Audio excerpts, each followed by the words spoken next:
Amados irmãos, que a doce e suave paz de Jesus, o nosso único Mestre e Senhor, reine conosco agora e sempre. Escreveu Dário de Mendonça: do grão de areia ao rochedo, da flor à ave ligeira, do réptil ao quadrúpede, e deste ao homem, assistimos a uma milenária viagem do princípio anímico, até que ele possa ter atingido o seu período de humanidade. E dentro da escala humana, a nossa escala evolutiva, a nossa viagem prossegue, ininterrupta, incessante, através dos milênios sucessivos, até que cheguemos à angelitude. Assim, o tópico evangélico da noite fez-nos evocar o grande escritor Dário de Mendonça, para que pudéssemos entender a linguagem transcendente de Jesus, quando ele convida o homem a se tornar perfeito. Sede vós outros perfeitos, como o vosso Pai Celestial é perfeito. Sabemos nós da impossibilidade do ser criado igualar-se ao ser criador. Deus é único, todo-poderoso. Ele não teve princípio. Ele é a causa cáusica de todas as coisas. Jamais um ser criado poderia imitá-lo ou igualá-lo em soberania e poder. Mas o pensamento de Jesus é para que o homem, a obra-prima do Criador, pudesse, através dos milênios, chegar àquela perfeição compatível com a evolução dos espíritos angélicos. O próprio Jesus é um padrão de elevação, de sublimação angélica. E para que nós pudéssemos um dia ver o Pai face a face, ele nos apresentar as condições de pureza de coração. Bem-aventurados puros de coração, porque eles verão Deus face a face. Mais tarde viria Allan Kardec, o codificador da doutrina espírita, estudando o pensamento de Jesus, traçarmos a diretriz sem a qual ser-nos-ia impossível, semelhante tentando de chegarmos ao reino da perfeição relativa a que todos os seres da criação são fadados.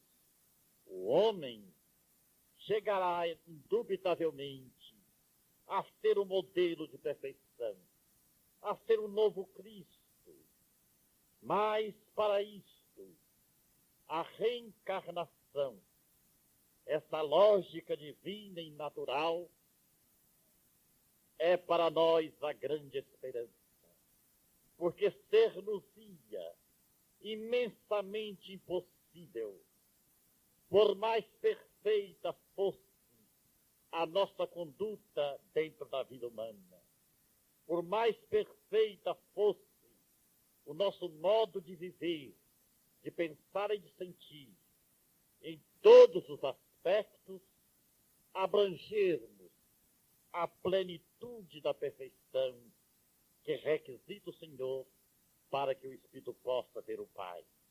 Por isto, lembramos da escola, para aquele símbolo da escola pudéssemos entender a gradação, como é gradativa esse buscar o Pai, esse aproximar-se do Pai, através do aprendizado multissecular, em que o Espírito é chamado a realizar dentro de si, sublimando os seus impulsos, educando os seus pendores negativos, purificando os seus caracteres morais, para que um dia ele possa chegar a ser, no tempo e no espaço, aquela essência totalmente divina de purificação, aonde ele será então um espírito angélico.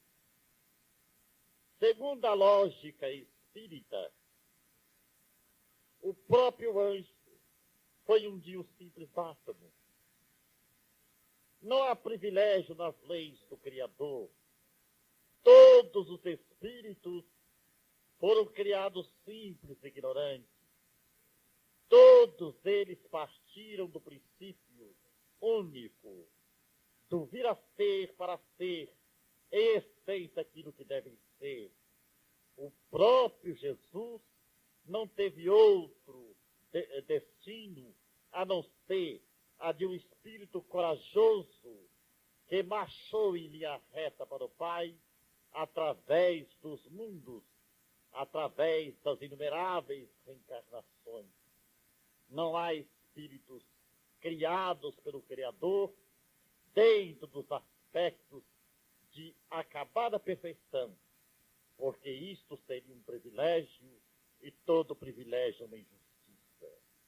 Então nós vemos que o processo evolutivo é para todos nós o grande desafio da evolução, das conquistas morais e intelectuais a que o homem é chamado a fazer em si mesmo, vencendo etapa por etapa, escala a escala, de mundo a mundo, de corpo em corpo, de milênio a milênio, até que ele chegue à perfectibilidade.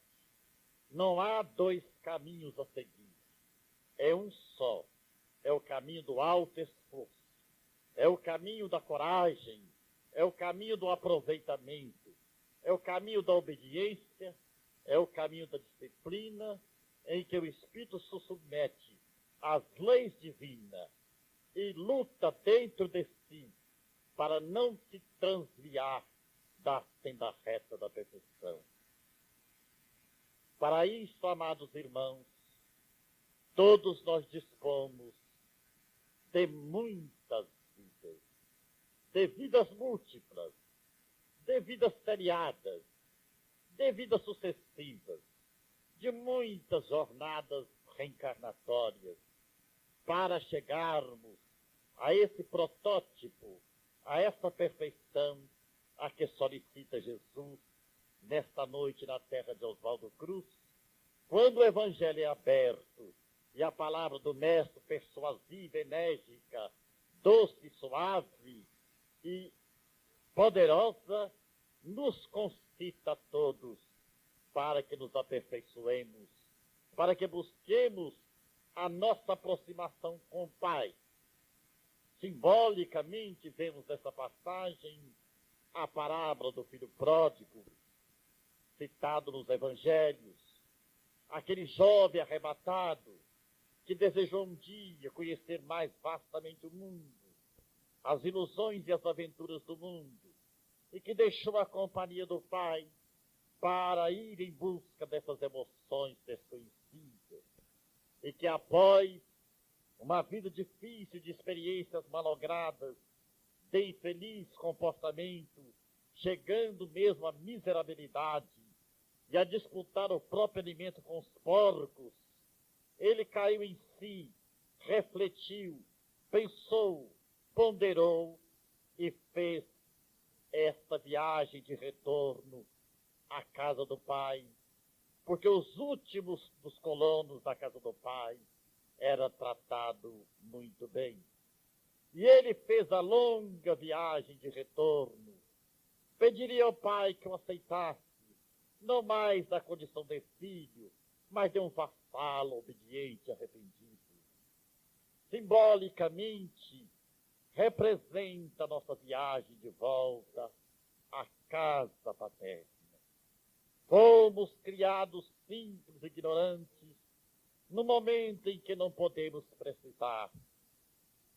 E ganhando o nosso primeiro dia de raciocínio, o nosso livre-arbítrio, começamos a nossa viagem de experiências no mundo, caindo e nos levantando, errando e acertando. Na nossa incipiência espiritual, fizemos e fazemos até hoje as mais variadas experiências, as mais variadas procuras no campo vasto das experiências humanas, no campo das conquistas e das emoções. Como filhos pródigos que somos, chega aquele momento de saudade profundamente espiritual. Nos cansamos de sofrer. Temos sede de comunhão com o Pai. Almejamos chegar à sua presença.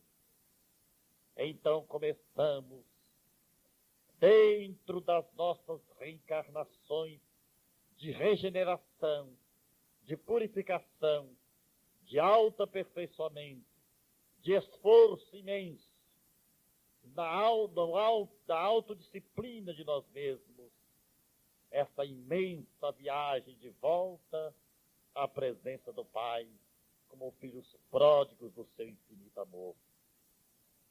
É a ótica da reencarnação que nos dá esta visão de perfeição, a que todos nós, indiscutivelmente, somos chamados, mais hoje ou mais amanhã, a realizá-la em benefício nosso mesmo.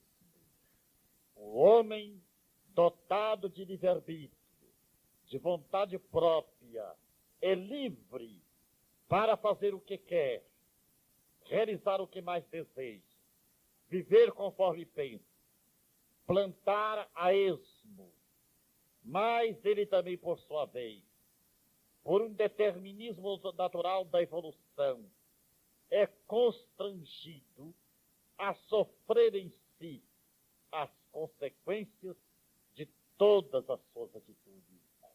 A lei nos espreita a cada segundo o nosso comportamento mental, emocional, espiritual, psicológico, as nossas atitudes objetivas e subjetivas. A lei segue-nos para e passo, averiguando nosso progresso, observando de perto os nossos esforços de escalar mundos mais avançados, de buscarmos a luz, tendo aquela coragem inquebrantável de abandonarmos o convívio com as trevas. É aquela vontade interior de buscarmos a presença do Cristo. E para tal mistério, a lei divina estabeleceu em todo o universo infinito a lei dos renascimentos. Como fugir ao imperativo do progresso? E como chegar a essa totalidade de evolução, de moralidade e sabedoria, de amor sublimado, se não fossem as oportunidades que viéssemos a ter na condição de alunos ainda incipientes, na cartilha da infância da evolução espiritual? Como chegar ao zênite desta perfeição sem passarmos pelas experiências imprescindíveis, a formação e o aformoseamento dos nossos caracteres? Como se nós não sublimarmos as nossas aptidões, se não lutarmos para nos tornarmos homens de bem, aquele homem íntegro, aquele homem sublimado, aquele homem que é modelo, aquele homem que tem o reto pensar e o reto agir, aquele homem que nunca claudicou com as leis divinas e que sempre respeitou as leis humanas. É esse modelo de perfeição que Allan Kardec trabalha no seu perfil moral, como escultor que sabe que no mármore bruto dorme a beleza, e ele, através do seu cincel, corte aqui, corte ali, corte ali e alhures, vai tirando a obra-prima daquela peça uniforme que é o mármore bruto, até que ele possa ser uma beleza de estatuária, arrebatando-nos no conhecimento da própria arte. Assim também é o escultor da vida. Com o cinzel do tempo, ele vai trabalhando o mármore bruto de nossas imperfeições morais. É um corte aqui, outro corte ali, outro corte ali, de encarnação a reencarnação. Nós vamos passando por uma série de metamorfoses, de transformações profundas, até que possamos um dia, despojados de todas as nossas arestas morais, nos apresentarmos a Ele com a mesma pureza do nosso princípio. Esta foi e é a visão do Cristo. E a doutrina espírita, que não revive, traça para nós as diretrizes, mostra-nos a meta e fala-nos através dos bilhões de vozes de espíritos de todas as evoluções que viveram na Terra e em outros mundos, que não pode existir outros meios a não ser o progresso irreversível do espírito através dos milênios sucessivos. Allan Kardec perguntou aos espíritos se bastaria numa encarnação só, por um comportamento perfeito, o homem chegar à perfeição. Os espíritos lhe responderam com maestria: o que entendeis por perfeição está infinitamente longe da perfeição. A perfeição para nós outros na Terra, em relação à perfeição a que o espírito deve chegar, ainda é uma perfeição muito próxima da selva. Da mesma forma, os espíritos perguntaram a Allan Kardec. Allan Kardec perguntou aos espíritos, aliás, se os espíritos admiravam e admiram as nossas músicas. A resposta dos espíritos: aludis à música terrena? O que é ela em face da música celeste? É como o grito dos vossos selvagens para a melodia mais erudita. Assim também nós podemos ter uma ideia da perfeição moral a que o homem é submetido, a que o homem é constrangido a realizar através dos milênios da sua imortalidade. Nós somos diante dos espíritos angélicos ainda seres primitivos. A Terra, diz Emmanuel, para os espíritos que já se angelizaram, nos apresenta a imagem de um grande berçário espiritual, aonde a humanidade ainda está dormindo. Nós estamos dormindo do ponto de vista do espírito em relação à grande viagem a que todos nós temos de empreender em busca da nossa felicidade. Mas dentro das nossas conjunturas humanas, vivendo apenas esse estreito limite de 80 anos, o que o homem sonha em ser feliz, o que ele define por felicidade, seus anseios e buscas, ainda para o plano superior, não passa de procuras infantis. Quando alguém desencarna, que volta ao mundo da realidade espiritual, a escala de valores para ele sofre uma profunda metamorfose, uma profunda mudança. Tudo aqui que para ele era prioritário, que ele colocava em primeiro plano nos seus anseios, torna-se secundário. E ele chega a rir de suas infantilidades, a maneira do adulto que ri das peraltices de sua infância. Por isto, o alto tem infinita compaixão de todos nós, que ainda somos crianças espirituais,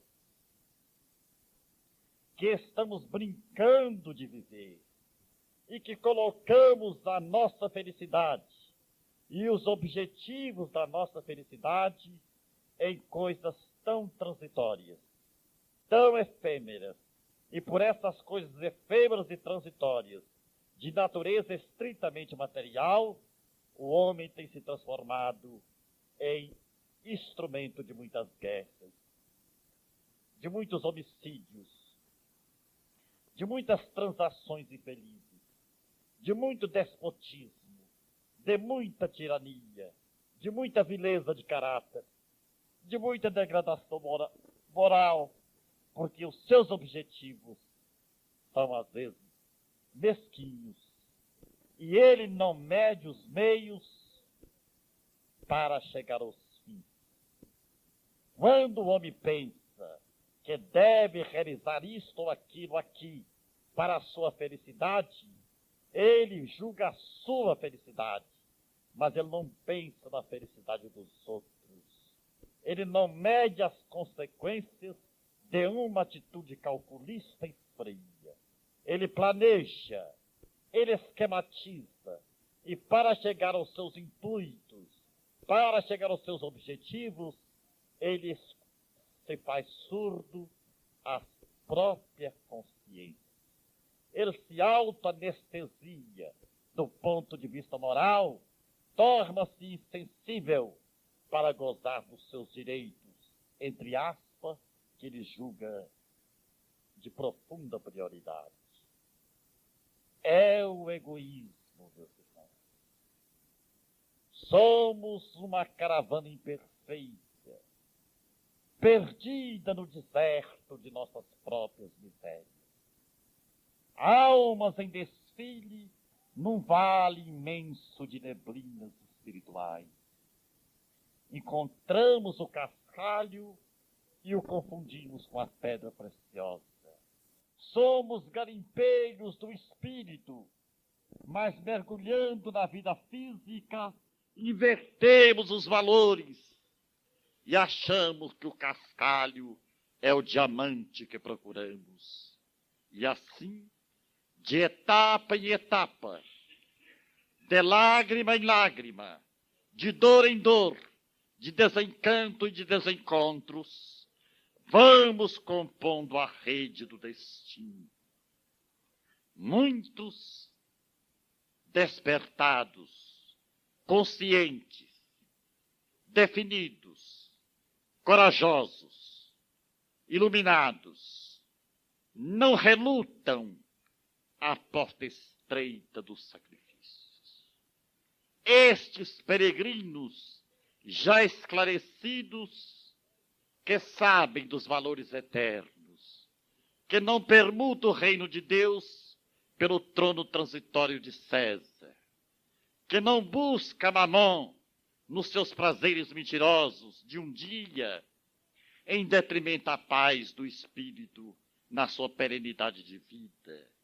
São estes os que já estão trabalhando para uma humanidade feliz.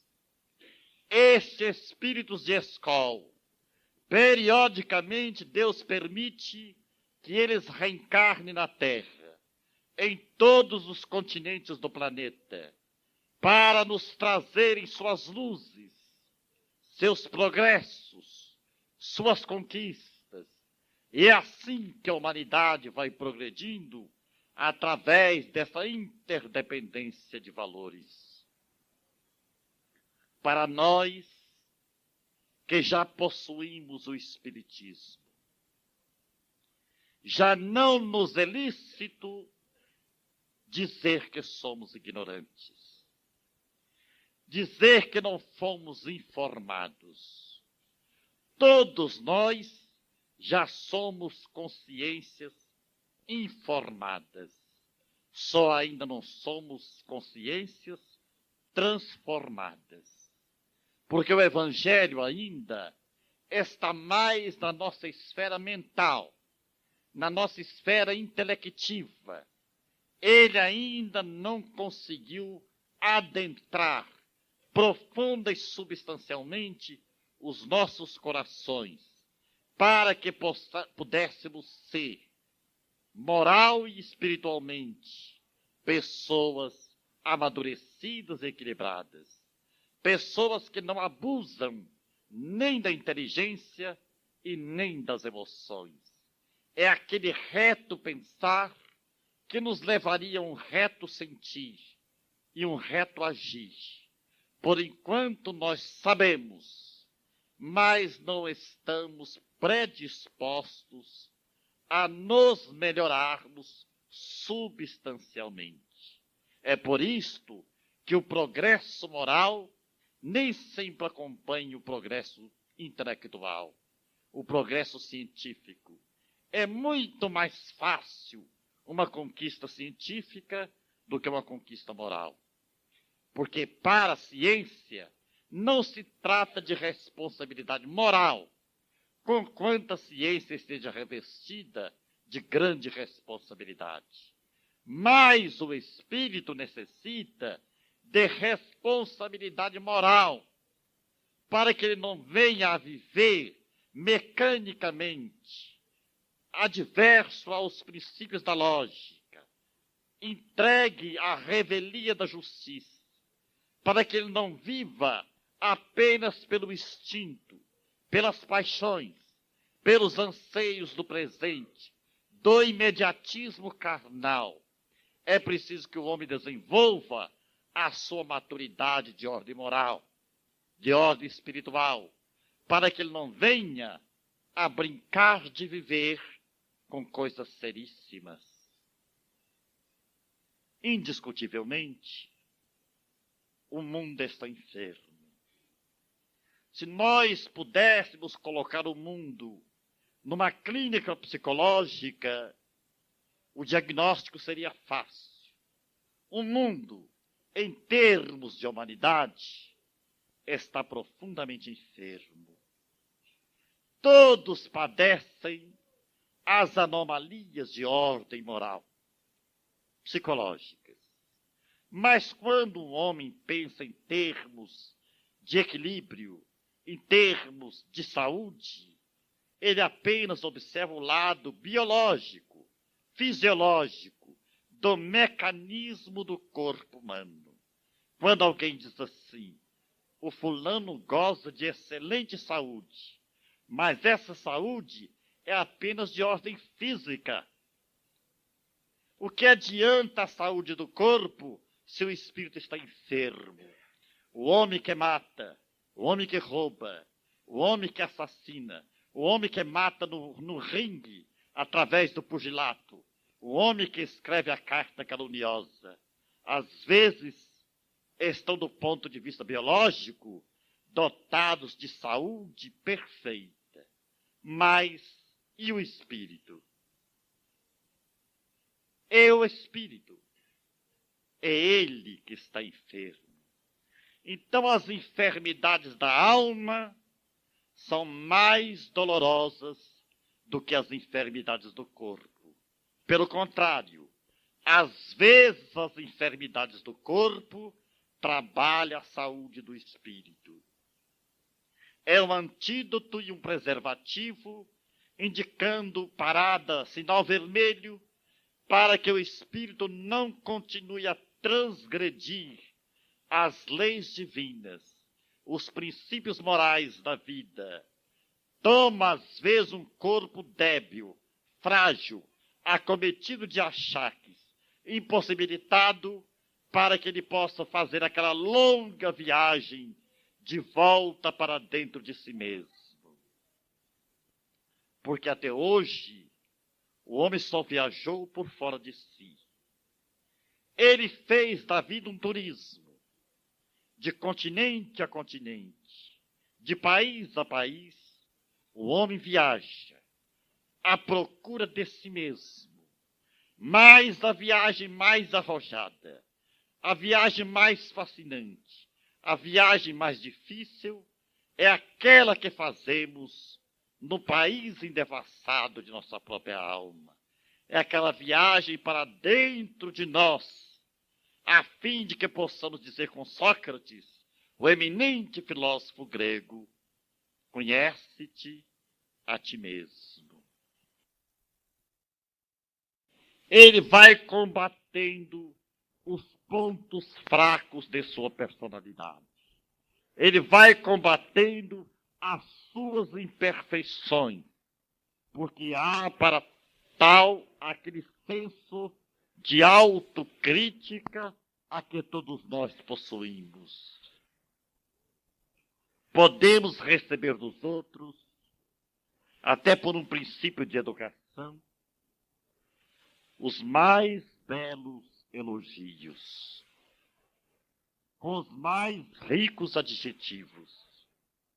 Mas se a nossa consciência não nos aprova interiormente, se nós sabemos que ainda não merecemos estes elogios, eles são apenas uma transferência de responsabilidade, para que um dia possamos ser aquilo que hoje aparentamos ser. Ainda não somos o que devemos ser. Ainda aparentamos o que pensamos ser. E se já não somos o que fomos, ainda não somos o que devíamos. Então, cada qual de nós é chamado a entrar para esse mundo ignoto de si mesmo, sondar a sua vida íntima, vasculhar os seus mais secretos pensamentos e fazer aquela auto-pergunta, no monólogo, conversando consigo mesmo. Quem eu sou? O que eu estou fazendo de especial dentro da vida humana? Porque esse ato mecânico de comer, de dormir, de reproduzir a espécie e de trabalhar, os animais também o fazem. Os animais trabalham por compulsória, ajudando o homem. Os animais reproduzem a espécie. Os animais sofrem a dor evolução.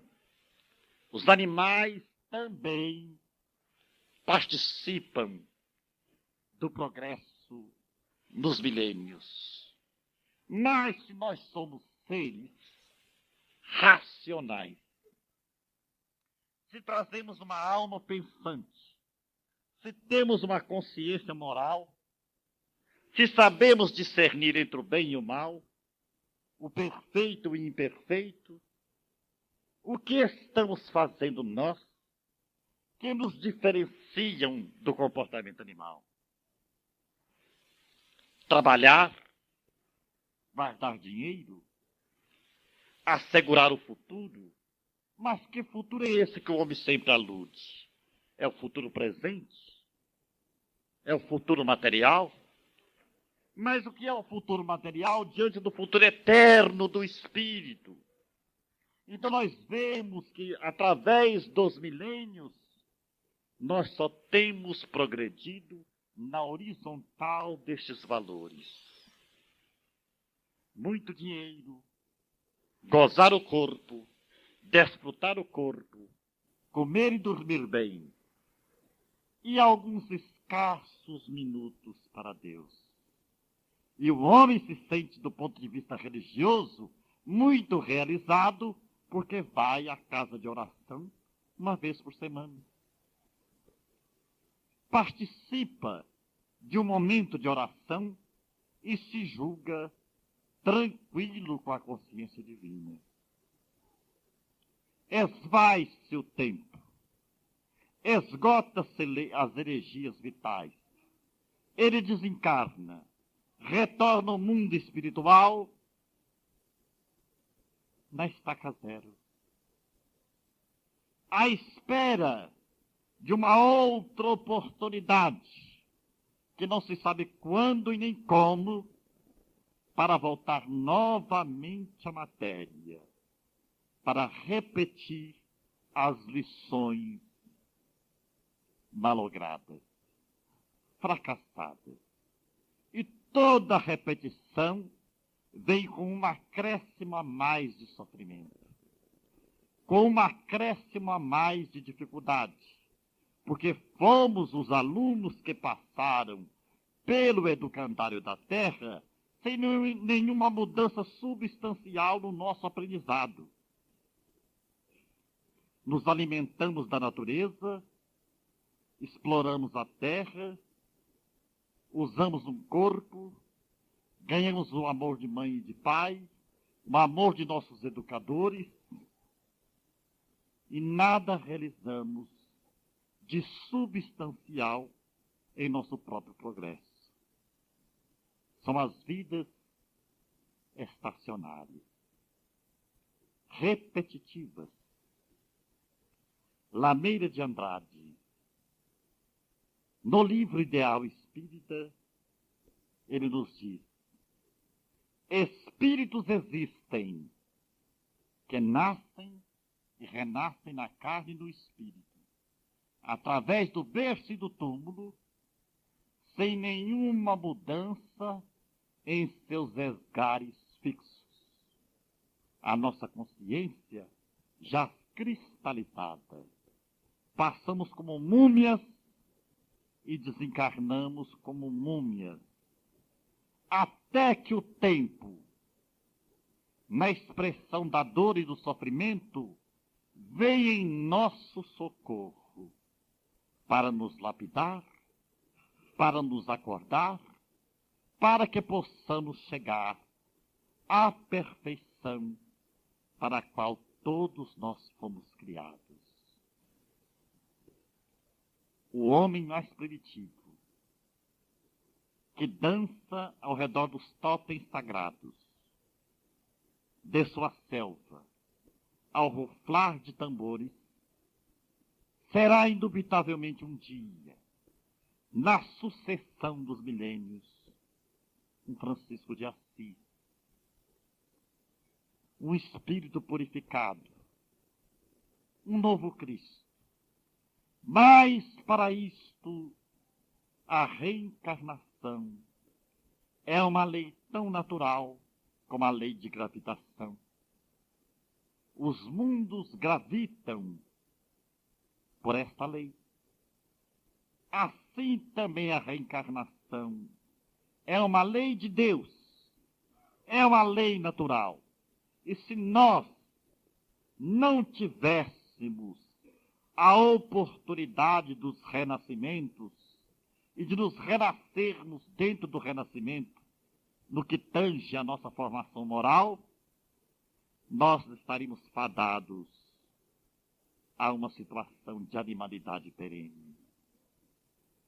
O esboço do homem de bem foi feito por Jesus, trabalhada por Allan Kardec, e a maneira do grande artista, do grande escultor, que trabalha o mármore bruto, extraindo a obra-prima de estatuária, as mãos poderosas de Deus, vai nos modelando pouco a pouco, de vida em vida, de século a século, de milênio a milênio, até que um dia sejamos dignos de nossa herança divina, até que um dia possamos vê-lo face a face, consoante as palavras de Jesus. Sede perfeitos, como o vosso Pai é perfeito. Ainda amamos apenas aqueles com os quais nos afinizamos. Quando temos simpatia por uma pessoa, somos capazes de ajudá-la. Se nós somos bem tratados, retribuímos o trato com a mesma cordialidade e gentileza. Mas ainda temos preferências. Nós ainda temos o nosso círculo estreito de preferências. Até que, através dos milênios, nós possamos amar universalmente. No geral, sairemos do particular para o geral. Sairemos da ilha para os continentes, do eu para o nós, do exclusivismo para a fraternidade. Esse amor em nós tem que se expandir como o sol. Não podemos amar apenas os que nos amam, admirar apenas os que nos admiram, porque isto não estaremos fazendo justiça nenhuma. Disse o Cristo: se saudardes apenas os que vos saúdam, que fazeis de especial? Não procede assim os publicanos? Amai os vossos inimigos. Orai por aqueles que vos perseguem e caluniam. Dai a manta a quem vos pede a capa. Andai 2000 passos com aquele que vos solicita a jornada de 1000. Sede humildes. Amai-vos uns aos outros como eu vos amei. Ele dá as condições, como eu vos amei. O amor do homem gera motéis. O amor do Cristo gera universidade. O amor do homem cria a dissolução do caráter. O amor do Cristo converte o homem do pântano às estrelas. O amor do Cristo toca a alma. O amor do homem não passa das vísceras carnais. Quando o homem diz que ama, a tragédia está no passo. Mas o amor do Cristo transforma os meros em anjos, o pântano em jardim, a treva em luz, o joio em trigal. O amor do Cristo nos constrange a alma. Chegará um dia em que a terra se converterá numa morada de espíritos regenerados. Os canhões serão transformados em charruas benfeitoras da terra. Os presídios em verdadeiras escolas de regeneração. Não mais o ódio, não mais a antipatia, não mais a ambição desvairada, não mais a injustiça, não mais a parcialidade, não mais os interesses subalternos, não mais a tirania do poder, não mais o exclusivismo do sangue.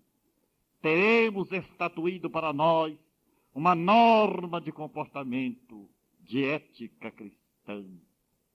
Seremos espíritos renovados, aonde o mal será para sempre esquecido, aonde o crime se recolherá ao museu, e todos nós seremos homens de bem, caminhando ainda em busca da perfeição. E conclui Emmanuel dizendo que os anjos estão tão distantes de Deus como o macaco do homem. Não é de desanimar, meus irmãos. É para nos emular a caminhar. É para nos dar mais otimismo na caminhada, compreendendo que o homem é chamado a uma escalada infinita no Himalaia da perfeição. Deus jamais nos criaria para vivermos de contemplação beatífica, de braços cruzados, apenas olhando a sua face celeste, sem nenhum serviço a fazer. Então o homem é o operário da sua evolução, da sua própria evolução. O homem é o único engenheiro de sua rota espiritual. Dele apenas depende o avançar ou o estacionar. o caminhar mais depressa, ou brincar de ciranda e cirandinha dentro da reencarnação. Mas para todos nós, a dor virá ao encontro. E a dor está para o espírito como a dinamite para os corpos rochosos, para as montanhas ciclópicas, que as explodem, a fim de que dos seus estilhaços o homem possa construir suas moradias, pavimentar suas estradas.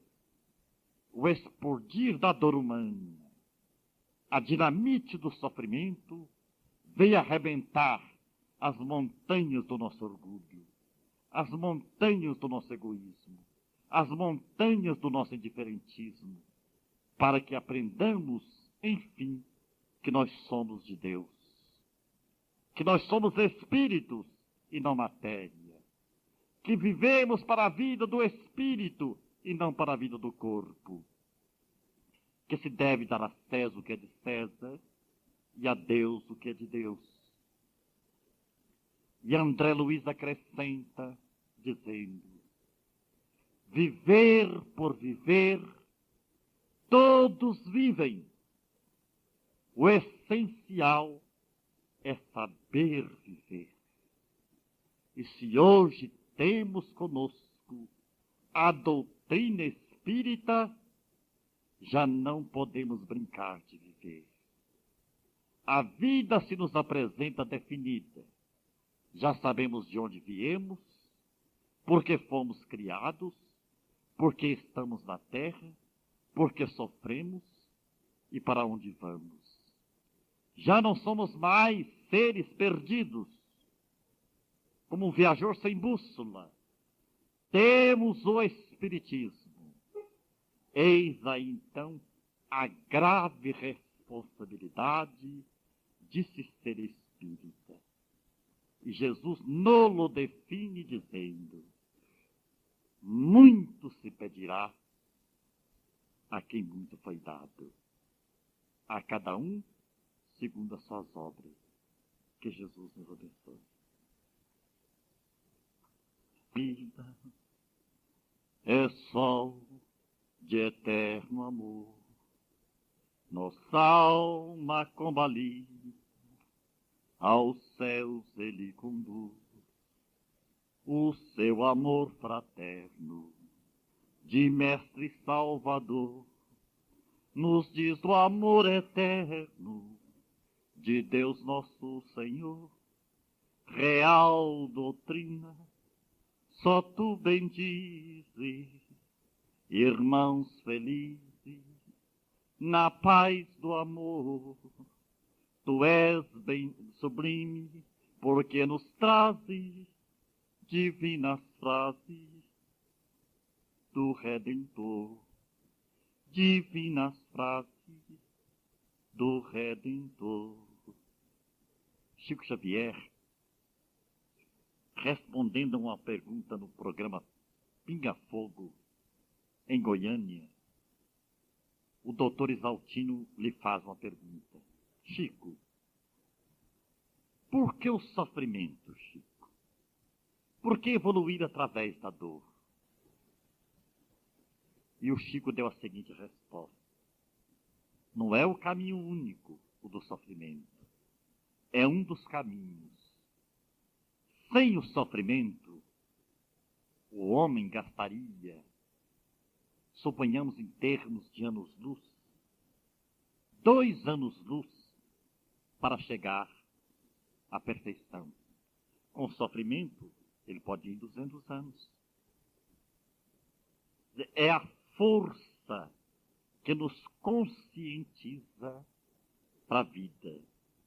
Agora, ninguém deve buscar o sofrimento a pretexto de querer progredir. Este sofrimento é uma lei natural. É a busca de grandes experiências do espírito. Porque muitos dizem assim: os espíritas são masoquistas. Eles só falam em sofrimento. Não é verdade. Acontece que é tão difícil dar crédito às palavras do Cristo sem a dor, que muitos de nós só nos lembramos de Deus na hora dos apertos.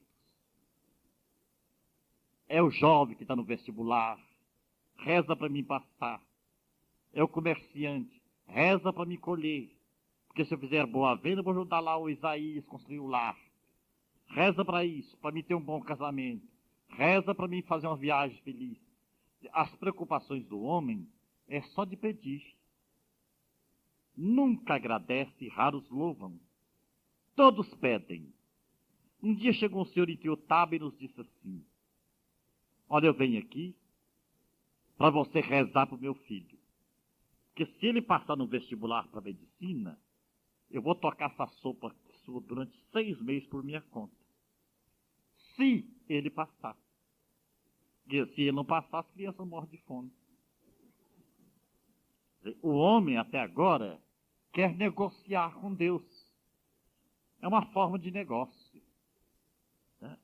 Então vem o sofrimento para ensinar o homem que a nossa dor é igualzinha do nobre, é igualzinha do aristocrata, é igualzinha do presidente da república, que todos nós sofremos. Então é um movimento de solidariedade. Né? Isso é muito importante para nós, essa consciência da responsabilidade. Porque sofrer por sofrer, todos sofrem, mas o essencial é saber sofrer. Então, nosso sofrimento, ele nunca deve ser motivo para que os outros sofram conosco. Tem pessoa que sofre fazendo todo mundo sofrer com ele. Ele gosta de estender a tragédia, de se autobiografar, de ser um fardo pesado para os outros homens. Ele ainda não compreende a felicidade com a felicidade dos outros. Se alguém está feliz, ele se sente infeliz com a felicidade do outro. Então ele tem que tisná-la, criando uma situação de angústia, de problema, de conflito, para que os outros lhe partilhem a faixa mental. Esse é o verdadeiro masoquista do sofrimento. Então os espíritos dizem que enquanto nós estivermos nos queixando, nos lamentando, o sofrimento ainda não chegou ao seu objetivo. Porque há 2 coisas que o homem não sabe: quando ele foi verdadeiramente feliz e quando ele sofreu. Porque quem sofre não sabe se sofre, e quem é feliz nem sabe se o foi um dia. É tão transcendente que só no mundo dos espíritos é que não vai observar. Então todo sofrimento tem uma razão de ser. Então todos nós temos de recebê-lo com dignidade, com paciência, com perseverança. Então a pessoa diz assim: não, eu sou espírita, admito a reencarnação, creio na imortalidade, mas eu não suporto o que eu estou passando. Eu não quero o filho que tenho, eu não quero a esposa que tenho, não suporto a minha sogra, não suporto o meu patrão, não me conformo. Então são espíritos que ainda não se compenetraram da realidade da própria vida em si. Porque Deus jamais colocaria um fardo pesado em ombros fracos. Para isso vamos observar os nossos engenheiros aqui. O engenheiro tem um tipo de planta para uma casa térrea. Mas se o dono da casa quer colocar mais 2 pavimentos, a estrutura é outra. Ele tem que reforçar a estrutura para subir mais 2 ou 3 pavimentos. Então Deus também age com misericórdia e sabedoria.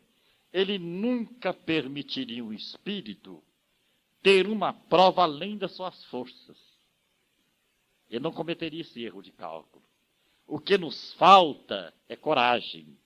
O que nos falta é aceitação. No mundo dos espíritos, a gente quer a verruga, quer o pé torto e o nariz grande. Chega aqui, a cirurgia plástica tem 1ª dimensão. Ninguém quer aceitar o pé grande, ninguém quer aceitar o nariz grande, ninguém quer aceitar a cabeça grande. E nem a situação familiar. Então nós nos rebelamos contra as provas que nós mesmos pedimos. Isso está no casamento, está na criação dos filhos. Cada qual de nós, segundo os espíritos, é estar no corpo certo, no lar certo, na família certa, na cidade certa. O que nós precisamos é nos aceitarmos fazendo o melhor para a nossa felicidade. Isso é o que é o mais importante para nós. Porque se nós não estivermos contentes conosco mesmo, nós não vamos fazer nada de bom. Então nós temos que estar satisfeitos com as nossas provações. Fazendo uma palestra assim em São Paulo, uma senhora chegou e disse assim: escuta, se é que eu entendi o que o senhor falou, se eu suportar o meu marido até o fim, eu me liberto dele? Falei, perfeitamente. Pois então eu vou para casa agora. Eu quero desencarnar ao lado dele. Eu falei, que coragem. Ela falou assim, não é coragem, é que eu não quero voltar mais. Né? Então não adianta a fuga. Né? A gente tem que aprender a aceitar a situação. E ela disse, olha moço, eu tenho apanhado mais do que bife de restaurante. Mas vou continuar apanhando. Tá? Porque só de pensar em voltar com ele, eu me estremeço. Né? Então a melhor forma de sairmos de determinadas circunstâncias de prova, de provações, é cumprirmos bem os nossos deveres. É abraçarmos realmente com amor a nossa prova. Porque enquanto estivermos fugindo das lições, voltaremos à escola com lições maiores, com aprendizado mais difícil, até que aceitemos a condição da escola. Então, cada qual de nós tem uma escola particular de vida. Então, vamos cumprir direitinho. Né? Somos todos companheiros, animados pela mesma chama, por divisa nosso peito leva um nobre coração que ama um amor sem preconceitos, um anseio fraternal. Somos todos companheiros, Cristo é o nosso ideal, Cristo é o nosso ideal. Tivemos em nossa terra, contamos essas historinhas rápidas para vocês verem como agem os espíritos em nossa vida. Um médium passista muito conceituado. Mas esse homem, ele era cego de nascença. A provação dele foi a cegueira. Era muito procurado, porque todos queriam tomar passe com ele. Um dia chegou um cidadão à porta da casa dele, amarrou o cavalo na árvore, bateu. Alguém veio, abriu a porta, ele disse, sou Aureliano, eu estou vindo de 10 quilômetros para tomar um passe com o senhor. O Aureliano respondeu, jamais eu te daria um passe hoje. Estou nervoso, revoltado, não vejo nada espiritualmente na minha frente. Se eu te der um passe, eu te mato. Monta no seu cavalo e vai embora. Naquela hora o espírito falou com o Aureliano, Aureliano, a água quente também apaga fogo. Atende o irmão. Ele falou, vem cá, senta aqui. O espírito disse que eu posso te dar o passe. O Aureliano fez o Pai Nosso, deu o passe. O cidadão humildemente pôs-se de pé, beijou-lhe as mãos e saiu. Então Aureliano perguntou aos espíritos quais as condições que ele tinha para dar um passe. Os espíritos disseram, nenhuma, Aureliano. Nós costumamos trazer esse cavaleiro aqui para te dar o passe. Nós invertemos os fluidos, você que recebeu. Né?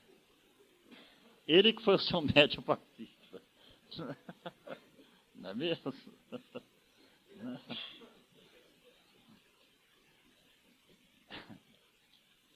Então nós vamos cantar mais uma música. A ti, Bezerra, sublime irmã, te ofertamos de coração esta homenagem na melodia que entoamos com alegria, dá-nos, Bezerra, mãos fraternais, para que nós não erremos mais. Com teu auxílio, cheio de luz, nós chegaremos até Jesus.